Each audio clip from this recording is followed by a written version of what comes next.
짧지만 재밌게 볼 수 있는 작품들로 가져왔습니다.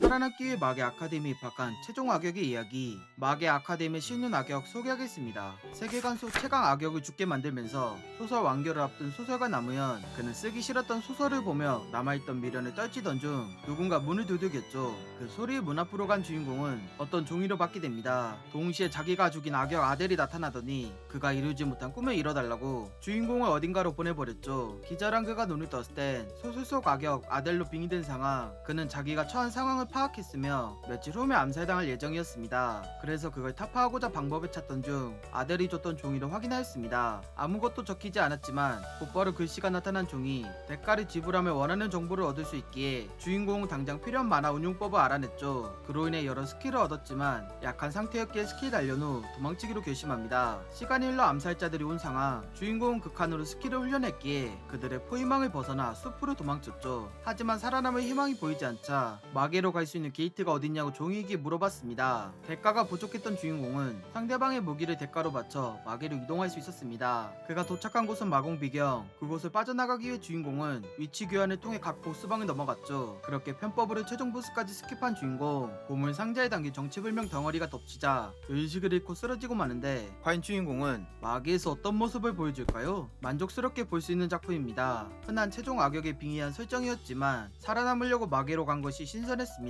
그리고 마계 아카데미 안에서 보여주는 이야기는 아카데미물 재미를 잘 살려주었습니다. 추천도 4점입니다. 오배송을 엉뚱한 곳에 도착한 전직 요원의 이야기. 소년 법칙 소개하겠습니다. 러시아에서 어린아이를 이용하여 요원으로 만드는 사설보육원 데드맨션. 그곳에서 만들어낸 최고의 명작이었던 쇼는 일본의 야쿠자 조직에게 배달될 예정이었죠. 하지만 오배송이 난 나머지 한국에 도착했으며 그곳에 정착한 뒤 정체를 숨긴 채 중학생으로서 지내고 있었습니다. 하지만 보육원에서 세뇌된 절대적인 법칙 때문에 주인공은 본의 아니게 심순진으로 살고 있었죠. 그리고 반에서 괴롭힘 당하는 현우의 어머니를 부모로 인식하게 됐으며 법칙에 따라 부모의 말을 따라야 했습니다. 그런 나날 속에서 큰 이변이 발생합니다. 현우의 가게가 발각된 것을 기점으로 일진이 현우를 지독하게 때린 뒤 창문 밖으로 밀어버린 것이었죠. 그로 인해 현우의 어머니는 큰 상심을 겪었으나 일진들은 사건을 무마하기 위해 그녀를 칠 생각이었습니다. 그걸 눈치챈 주인공은 3원 측의 일과의 그녀를 지키기 위해 일진들에게 힘을 발휘하게 됩니다. 그 결과 보육원에 들켰으며 그를 데리고 오기 위한 작전이 시작됩니다. 주인공을 데려오기 위해 파견된 라헬. 그녀는 그의 달라진 모습에 확신이 없었지만 현우 어머니의 말에 따르는 모습을 보고서 의심이 들어 그녀에게 암기를 날렸죠. 그걸 눈치챈 주인공이 3원칙에 따라 부모를 지킨 결과 라헬에게 정체를 들키고 마는데 과연 주인공은 보육원에 다시 돌아가게 될까요? 확실히 재밌는 작품입니다. 외지주와 세계관을 공유하는 작품이지만 별개의 작품으로 봐도 재밌게 볼 수 있습니다. 그리고 작화, 액션, 설정 등 전부 만족스러웠고 작품 본연의 이야기가 매력적이었습니다. 추천도 4점입니다. 조상과 귀신을 만나 인생이 달라진 소년 이야기. 작도 소개하겠습니다. 생일에 용이 나오는 불길한 꿈을 꾼 주인공. 그는 평범한 고등학생으로서 학교에 등교했죠. 하지만 학교에서 이상한 것이 보이기 시작했고 처음 보는 여학생이 다가오면서 자기와 사귀어달라고 달라붙었습니다. 그 행동은 학교 후에도 이어졌고 집까지 따라오자 그녀를 돌려보내려고 했죠. 그런데 그녀의 말과 행동이 이상해지더니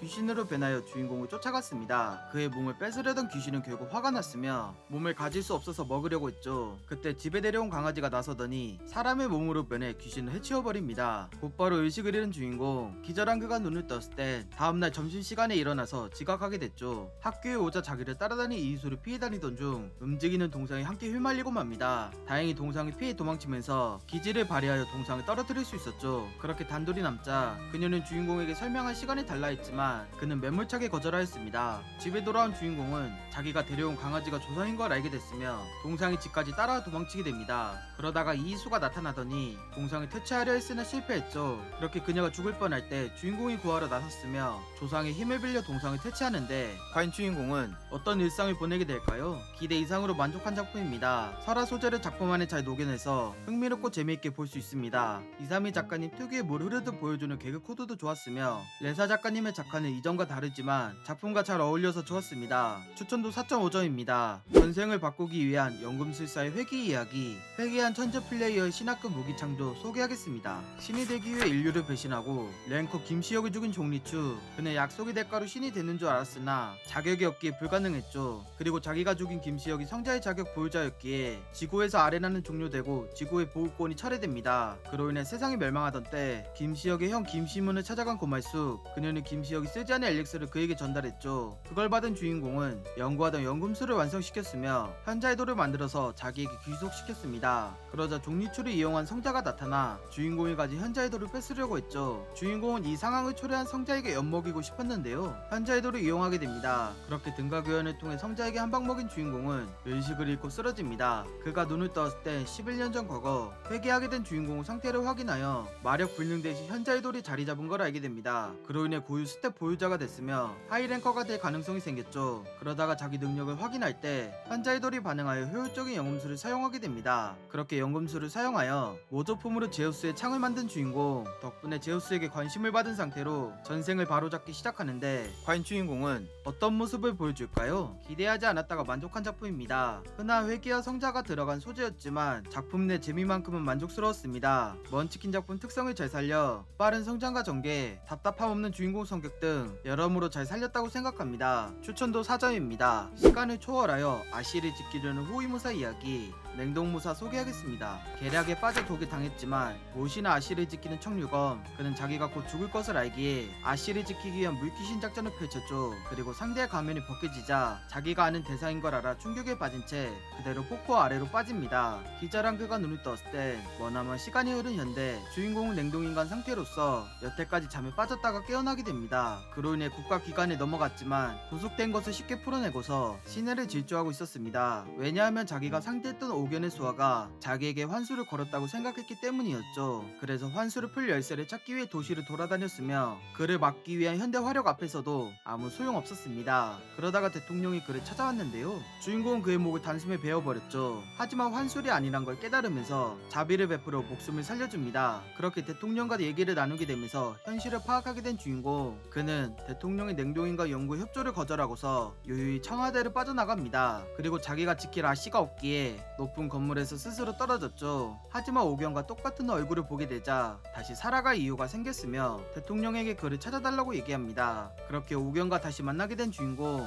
얼굴만 닮은 사람인 줄 알았으나 과거 오견과 같은 사람이었는데 과연 주인공은 미래에서 어떤 모습을 보여줄까요? 소재는 좋지만 아쉬운 작품입니다. 냉동인간과 호위무사라는 소재를 잘 합쳐 흥미로운 설정을 잘 보여줬습니다. 하지만 박만사 회사답게 학교와 일진물이 들어갔기에 많이 아쉬워서 킬링타임 작품이라고 생각합니다. 추천도 3.5점입니다. 죽어서 환생한 연인을 찾으려다 시공간에 이동한 부캐공주의 이야기, 얼음군주 소개하겠습니다. 무림맨과 협상하기 위해 부캐빈공의 사절로 나선 화련. 그녀는 부캐공주의 연인으로서 마지막으로 무림맹주인 아버지를 믿고자 직접 나서게 된 것이었죠. 하지만 무림맹의 함정에 빠진 나머지 그들의 목숨이 위험했습니다. 그러다가 나타난 무림맹주 담천아. 그는 오랑캐인 부캐빈공을 죽이려고 집도 나섰죠. 그에 맞춰 무림맹주의 딸 화련이 나왔으며 아버지의 뜻에 반대하는 의사를 보여줍니다. 딸의 의사를 확인한 무림맹주는 일말의 망설임 없이 자기 딸을 베어버립니다. 그 소식이 부캐공주에게 들어가자 무림맹과의 전쟁이 시작됐죠. 6년의 시간이 흘러 무림맹주는 부캐공주에게 패배하여 죽었고 주인공 또한 그녀의 복수를 마칠 수 있었습니다. 그렇게 연인을 잃고 상심에 빠진 주인공. 연인이 서로 사랑하면 빛나고 한쪽이 죽으면 빛을 잃는 열리아가 다시 살아난 걸 목격합니다. 그 현상을 이해하고자 여러 사람을 불렀으며 죽었던 연인이 환생한 사실을 알게 됩니다. 그래서 주인공은 그녀를 되찾고자 배를 타며 전국을 돌아다녔죠. 그러다가 거대한 해일이 덮쳤는데요. 무공을 활용하여 위기를 벗어나려다 연인이 준 목걸이가 빛나더니 다른 공간으로 이동하게 됩니다. 그렇게 주인공은